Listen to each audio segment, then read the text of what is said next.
Hi everyone, in this video I will show you that how you can fix ATLYSS game controller is not working. Guys, first solution is check connection. Make sure your controller is securely connected for wired controllers. Ensure the USB is properly plugged in for wireless controllers. Ensure they are charged and paired correctly with your PC.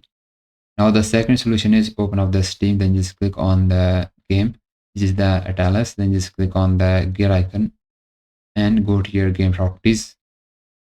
Now on the left hand side, just go to the controllers and choose here the disable Steam input. Guys, this is the most effective solution. Once you select it, now just play the game, launch the game, then check.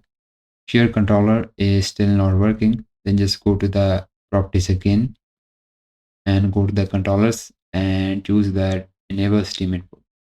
Once you select it, now launch the game, then check. If your controller is still not working, then choose the use default setting, then launch the game, then check.